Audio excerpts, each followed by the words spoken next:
Hi, we're here with Darren White, U.S. Secret Service regional agent in charge, Eastern Europe, retired.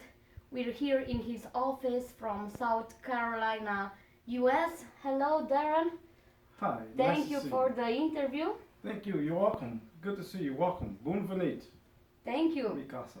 So, um, you were in charge of the whole Eastern Europe. For U.S. Secret Service, yes. Yes. From November of 2009 until February of 2014. But your office was in Romania. Bucharest, Romania, the American Embassy. But because we were a regional office, we were in the 8 countries that surround Romania constantly. So, lots of miles, lots of good people, lots of great friendships. In fact, that's why you guys are here. Yes. Great friendships. Thank you. So, the news from Romania. The missile defense system in the Veselu was declared officially technically functional a few days ago. Mhm. How will it influence Romania foreign relations? Foreign relations, whenever you have any type of technical or, in this case, a missile defense system, you're always going to have people who are cheering and you're going to have people who are not cheering. So to answer your questions as it relates to foreign relations for Romania, all the peace-loving people, the peace-loving countries, the people of goodwill will stand firmly behind Romania's decision to join forces with the United States for the sake of the preservation of peace. So when you have a missile defense system such as the one that Romania and the United States have agreed to put in place and make it operational, of course it's going to be a symbol of peace. That's the single most purpose for a missile defense system. It's a very defensive system. That means you're to defend, not, as the Russians might suggest, something offensive. No, it's a missile defense system. So it defends against attacks. It's not an offensive system. Okay, but the Russians still think that the missile defense system in the Veselu is directed against them. That's Are their fears justified? There are still Romanians who are afraid that the shield from the Veselu will place our country in the middle of a conflict USA-Russia. Mhm. Quite easily to understand. And here's why. Fearmongers and people who are misinformed within the general population of Romania, I can see how easily it is for them to misunderstand the system to be a catalyst for conflict. And it's the exact opposite. Just like I would tell the Russians or the Romanians or anybody else who are misinformed. By the way, the Russians are not misinformed. They know very well what the system does.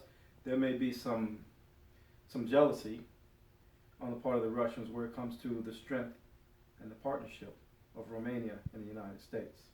If the Russians had a missile defense system in Romania, I can promise you they will not be complaining. So that's the whole crux of it. They want to be in the position where the U.S. and Romania, they would prefer it be the Russians and the Romanians. And in all fairness, they had their opportunity to partnership with Romania and not make it antagonistic, but make it more of a friendly partnership. They've not done that. I understand. Thus, the Americans are there, being strong, solid, unwavering partners for Romania. Thank you. Yeah, and that creates a lot of jealousy, of course. And the people on the other side of the fence, being the Russians in this case, will try to present the system as something to fear, something that might work against the Russians. The only thing that's working against the Russians is they're not in the place of the Americans. And it's not necessarily the Romanians' fault or the Americans' fault. So there's only one other country. You can get the answer from that. Okay. Talking about Russia, how do you comment that Russia is trying to regain influence in the entire Southeast Europe, like Hungary, Moldova, Ukraine? Mm-hmm. Basically, Romania is surrounded by countries that are guided more by the Moscow policy. On the surface, it might appear that way, but you have to remember that also Romania is addition to Romania, Romania is also surrounded by NATO countries. So one could understand where Russia might want to increase its influence because one of the leaders, and I'll say this, it was a world leader who, well, it was on CNN, so I'll just say this. President Obama said that Russia is a regional power and not a world power. I don't think that the Russians took that in the right way, and so they want to flex their muscle in response to probably a number of things that the American policies are that are in place right now. So when you see what happens in the Ukraine, when you see Russia's influence in the Republic of Moldova and in Hungary and a few other places, even in Syria and Turkey, of course, one doesn't want to feel like they've been reduced to a regional power versus a world power. And so, of course, you're going to see the Russians respond and react. And it's not turned out very well for them because of the economic sanctions, because of other world leaders that have shown the Russians, because of probably ill-advised decisions on the part of the Russians. Okay. It's been a year since Mr. Klaus Iohannis is the president of Romania. How do you see Romania after this year? As we would say in American circles, the jury is still out. I think it'd be probably too early to draw conclusions. And in all fairness to the president of Romania, the current president of Romania, Mr. President Iohannis, I think it's fair to say, let's give him a fair shake. Let's not rush to judgment. And in addition to that, Romania has a role to play, but the partners of Romania also have to meet President Iohannis halfway. So I wouldn't be too quick to sling mud or cast doubt towards President Iohannis. I would say let's look at the whole picture concept and see how Romania's partners are meeting the Romanian president halfway. So it's a two-way street, and I can't say that there's a lot of negative things to say about the current president of Romania. Let's just be fair and give him a chance. Okay, in 2015, many Romanian MPs were investigated by DNA for corruption. A little part of them were arrested. The parliament's credibility is down. The president seems a little bit overwhelmed by this situation, especially as he was accused of corruption. The Romanians think that the corruption will never end, and they will always have to choose between corrupted politicians. How do you think Romania can fight against corruption? You know, this has been an ongoing battle. It's been an ongoing issue for Romania. It's been an ongoing issue for Romania in the eyes of the international community. For example, you're being in the United States.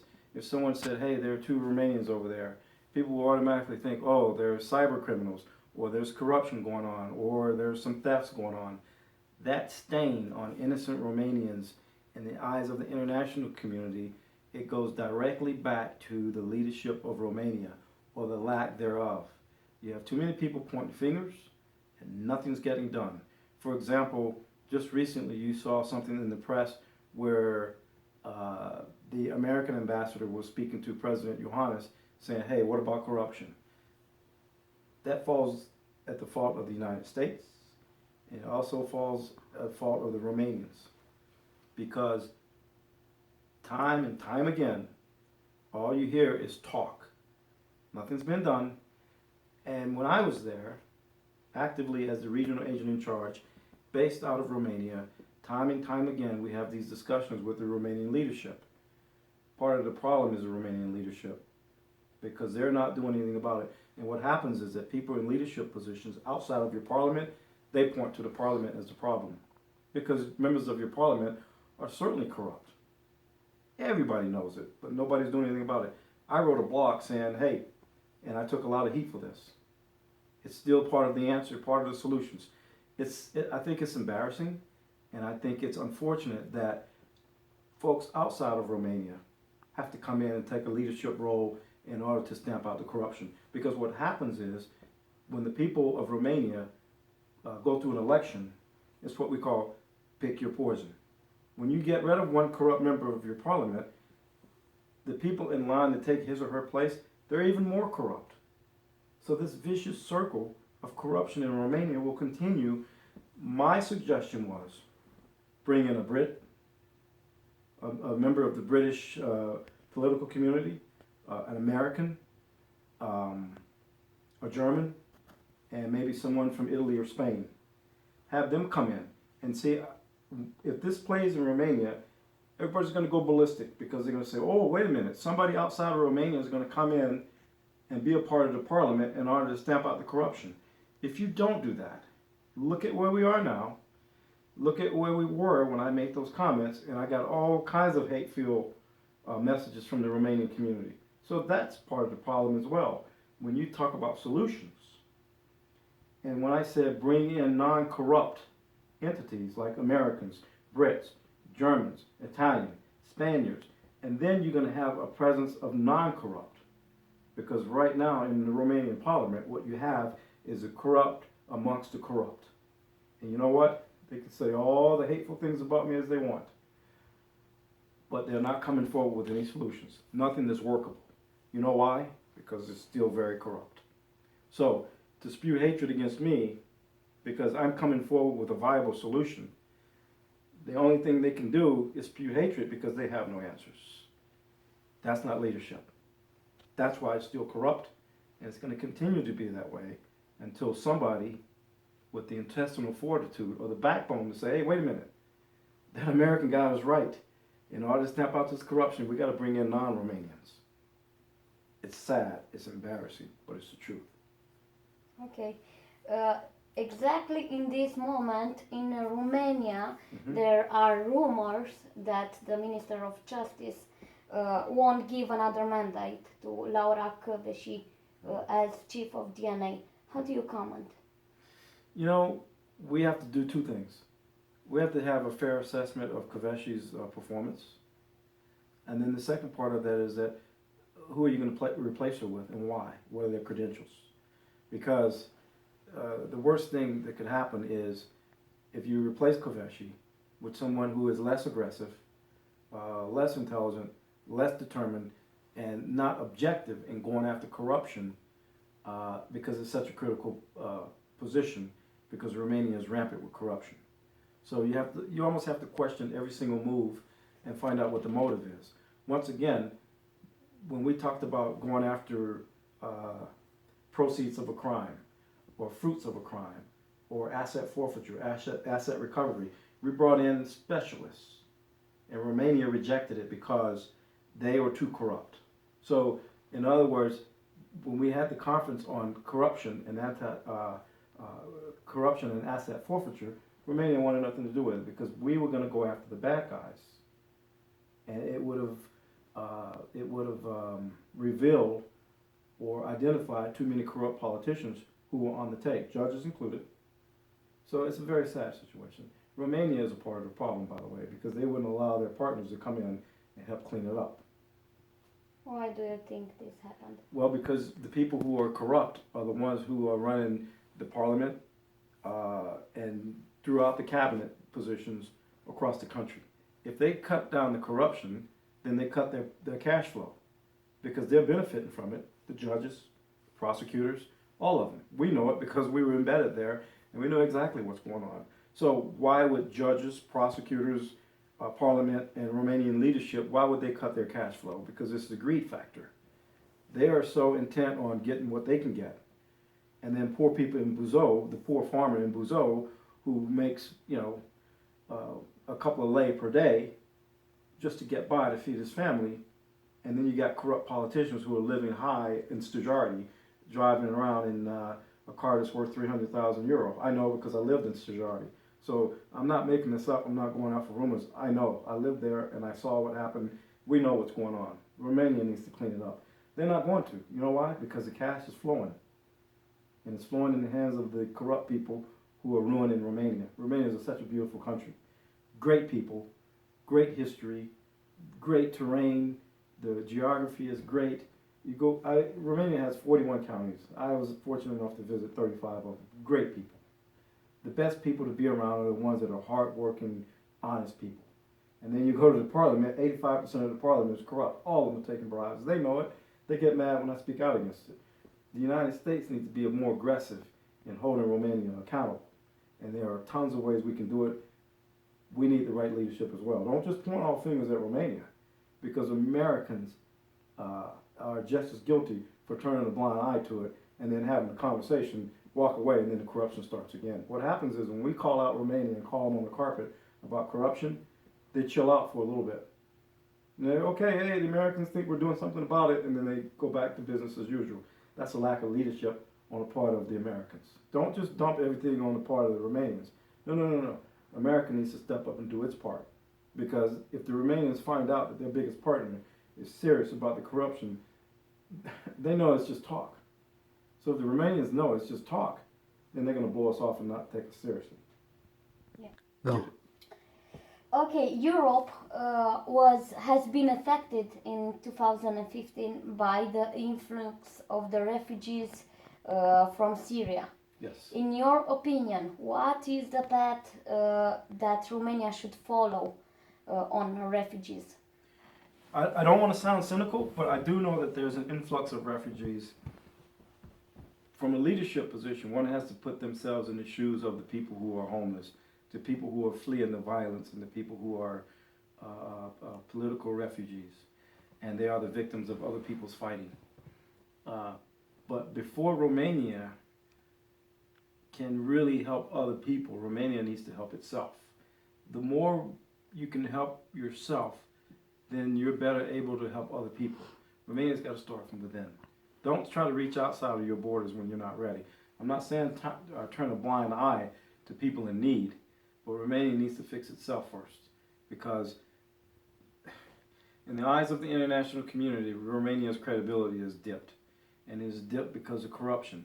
And we keep pounding this drum about corruption, and there are too many people. Some of this is the footprints of communism. Because when communism fell, it just left Romania wide open to corruption. And Romania is still suffering from that. But we can't keep making excuses about communism because that was 30 years ago. So, in moving forward, one of the things that a country like even Russia has the resources and the ability to help the refugees. They're sending sorties or bombing missions with their airplanes, so that's causing some upheaval. The United States, the UK, France, they're all giving, but I think it has to be a collective effort where everybody's moving in the right direction. For example, this fear of terrorists embedding themselves in with the refugees, and we believe it's happened. One of the options would be to give aid in place and to build facilities in all of these wealthy countries, including the United States, the UK, and France, and Germany, and others. They have the resources to build camps that would accommodate folks so that they're not without food, water, and shelter, and the proper medical resources. So once you have all that in place, you can stabilize that situation so you don't have people getting caught at the border and hungry like you saw, and people getting turned away, and then they, that's just adding to the chaos. Why not shelter in an area where there's no fighting? And why not shelter in place so that you can allow the situation to stabilize and systematically and carefully vet people into various other countries to make sure that you're not vetting in terrorists. And keep in mind that there is no foolproof, 100% guaranteed way to say that this person is not going to commit terrorist acts. But what you want to do is shrink down the window of opportunities for people to slip in under the radar or come in disguised as refugees when they're really terrorists. So you can certainly shrink down the possibilities. Meanwhile, provide humanitarian relief without just opening your borders, wondering who's coming and going with no clue. So Romania can assist in that as well. But once again, coming back to Romania, Romania needs to work on itself. And then it will be better able to help other people. And it will also do it with better credibility. Because every day that there's another corrupt scandal, from the highest office all the way down to a local police officer taking bribes for not writing a ticket all the way up to the Prime Minister's office. That's just wrong. There's no excuse for it. And Romania has nobody to blame but itself. So, but the United States needs to step up too. And if it's a real partner to Romania, then leadership has to come in and be real leaders and stop making excuses for failure. Okay, and the final question. Which do you think are the most important goals for Romania in 2016? Moving forward, as we come on the heels of a new year, you know, as I alluded to earlier, Romania is a beautiful place with a rich history, great culture, but the lack of leadership and the rampant corruption, it just ruins the parade. There's so much potential there. Even back during the communist days, Romania was strong in agriculture. It was one of the leading exporters of agriculture in that region. And all that stuff has changed because it's sort of like every man for himself. There are other U.S. aid and U.S. embassy programs that are giving more aid and attention, care, and consideration towards the Romanians than Romania. So countries outside of the borders of Romania are doing more for the Romanians than the Romanians. That's sad. It doesn't have to be that way. There are super wealthy Romanians that lived in Stajardi. They wouldn't give a penny to a poor person on the streets of Romania. But you'll see Americans doing it. You'll see Brits doing it. You'll see Germans doing it. But the Romanians won't help them, their own people, their poor people. It's the IGM. I got mine. Forget about everybody else. So when you see the people by the thousands outside of Romania's borders given to poor Romanians, wanting to adopt Romanian children, but the Romanian government won't let them. That's pretty sad. And Romania's got nobody to blame but itself. So sometimes Romania could be its own worst enemy, because it's not doing enough to help itself. It's not doing enough to help its own people. And then you got about 5% of the population who are super rich. And then that massive drop off because there's no middle class. They're super poor. And that 5% are basically running the country. And they got one thing in mind, themselves. And I keep going back to the poor farmer in Buzău because I was riding through Buzău on my way to Bacău and then to Piatra Neamț. I saw that farmer out there. It must have been 40 degrees Celsius, centigrade. And I said, there's a man that's making an honest living. And look at the rich, wealthy, corrupt politicians in the parliament and in the cabinet positions. And that's Stajardi, where I lived. I said, they don't see this. And I'm not even from this country. And I feel very badly for that poor farmer who's making an honest living. So to answer your question, moving forward into 2016, Romania needs to clean it up. Clean it up before you try to reach out and help somebody else, because there's too many poor people in Romania. Before you try to help Syrian refugees, help the poor Romanian people first. Help them to get on their feet and do what's right by them, and stop riding around in Bentleys and Rolls Royces and all these fancy cars that you would see at Stajardi. People at the country club feeling important. You're important if you go and help some poor people. They're only about helping themselves at big, expensive country clubs. And that's wrong. And it makes it more difficult for outsiders, like the Americans, the Brits, the Germans, the Canadians, who are genuinely interested in making Romania a better place. They're more interested than the Romanians are. That's what's hurtful. That's what's embarrassing. That's what's disappointing. And it boils down to leadership. Thank you very much, Darren White, for the interview given for Politics Can. We're waiting you come back to Romania. Now, you sure I'm going to get invited back after this interview? Because I was very candid about some of my comments. And you know what? You can either be a part of the problem or be a part of the solution. And if I could do anything to make a difference, a positive difference in Romania, I wouldn't have stayed there for 5 years if I didn't like it. My mandate was 3. I extended twice because I enjoyed it. I liked it there, and I enjoyed the people, the lifelong friendships I've developed there. So I have ties to your country, and I'm very much looking forward to coming back. We're glad to hear this. Thank you. Thank you.